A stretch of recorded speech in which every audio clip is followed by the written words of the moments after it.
Kerajaan Ternate adalah kerajaan Islam di Maluku yang masih berdiri hingga saat ini.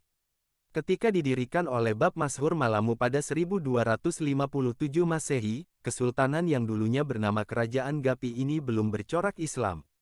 Agama Islam mulai menyebar di Ternate pada abad ke-14 dan keluarga kerajaan baru memeluk Islam pada masa pemerintahan Raja Marhum tahun 1432 sampai tahun 1486 Masehi. Dalam perkembangannya, kerajaan Ternate mencapai puncak kejayaan ketika diperintah oleh Sultan Babuloh tahun 1570 sampai tahun 1583 Masehi. Selain berhasil memperluas wilayah kekuasaan kerajaan, memperkuat angkatan militer, dan memajukan perdagangan, Sultan Babuloh juga gigih melakukan perlawanan terhadap Portugis. Meski sempat jatuh ke tangan VOC, kerajaan Ternate masih ada hingga saat ini. Sultan Ternate sekarang bernama Sultan Hidayatullah Syah bin Mudaffar Syah, yang dinobatkan pada tanggal 18 Desember tahun 2021. Sejarah singkat Kerajaan Ternate. Sejarah berdirinya Kerajaan Ternate bermula dari keberadaan 4 kampung yang masing-masing dikepalai oleh seorang kepala marga atau disebut momole. 4 kampung tersebut kemudian sepakat membentuk kerajaan, tetapi kala itu raja dan rakyatnya belum diketahui agamanya. Sejak zaman dahulu, Ternate dikenal sebagai penghasil rempah-rempah, sehingga penduduknya telah berhubungan dengan para pedagang dari Arab, Melayu, ataupun China. Seiring ramainya aktivitas perdagangan, ancaman dari para perompak pun semakin meresahkan. Setelah dilakukan musyawarah, para momole sepakat menunjuk Momole Chiko sebagai kolano atau raja mereka. Sejak 1257 Masehi, Momole Chiko resmi menjadi raja pertama kerajaan Ternate dengan gelar Bab Mashur Malamu. Kerajaan ini terletak di Pulau Ternate, Provinsi Maluku Utara. Masuknya Islam ke Ternate. Agama Islam mulai disebarkan di Ternate pada abad ke-14. Sedangkan keluarga kerajaan baru secara resmi memeluk Islam pada masa pemerintahan Kolano Marhum tahun 1432 sampai tahun 1486 Masehi. Hikayat Ternate menyebutkan bahwa ketika Kolano Marhum berkuasa, datang seorang alim dari Jawa bernama Maulana Hussein yang mengajarkan membaca Al-Quran dan menulis huruf Arab.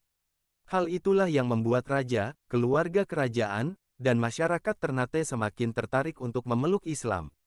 Kolano Marhum menjadi raja Ternate pertama yang memeluk Islam, sedangkan putranya, Zainal Abidin, yang berkuasa antara tahun 1486 sampai tahun 1500 Masehi mulai memberlakukan hukum-hukum Islam. Setelah bertransformasi menjadi Kesultanan Islam, gelar Kolano atau raja kemudian diganti dengan Sultan. Masa kejayaan Kerajaan Ternate pada abad ke-15, Kerajaan Ternate mengalami perkembangan pesat, terutama di bidang perdagangan dan pelayaran, berkat kekayaan rempah-rempahnya. Akan tetapi, kestabilan kerajaan sempat terancam ketika bangsa Portugis mulai menginjak tanah Ternate. Sejak awal abad ke-16, Sultan Ternate mulai melakukan perlawanan terhadap bangsa Portugis yang dirasa akan memonopoli perdagangan di wilayahnya.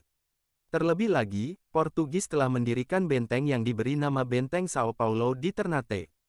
Setelah peperangan selama beberapa tahun, bangsa Portugis baru dapat dikalahkan dan diusir pada 1577 Masehi, ketika Sultan Babuloh berkuasa. Kemenangan Ternate atas Portugis ini tercatat sebagai kemenangan pertama putra Nusantara melawan kekuatan Barat. Selain itu, Sultan Babuloh tahun 1570 sampai tahun 1583 Masehi juga mengantarkan kerajaan Ternate menuju puncak kejayaan. Di bawah pemerintahan Sultan Babuloh, wilayah kekuasaan kerajaan Ternate membentang dari Maluku, Sulawesi Utara, Sulawesi Timur, Sulawesi Tengah, bagian selatan Kepulauan Filipina, dan Kepulauan Marshall di Pasifik.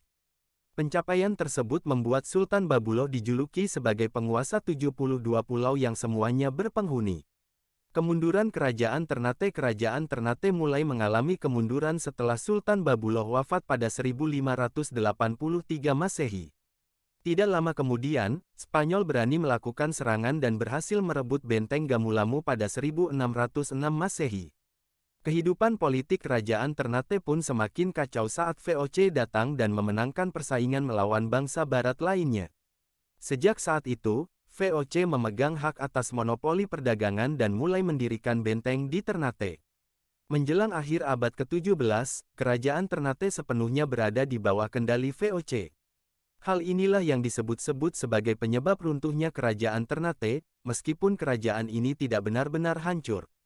Peninggalan Kerajaan Ternate, Istana Kesultanan Ternate, Masjid Jami Kesultanan Ternate, Kompleks Pemakaman Sultan Ternate, benda-benda peninggalan di Museum Kesultanan Ternate, alat-alat perang, singgasana raja, Al-Quran tulisan tangan raja.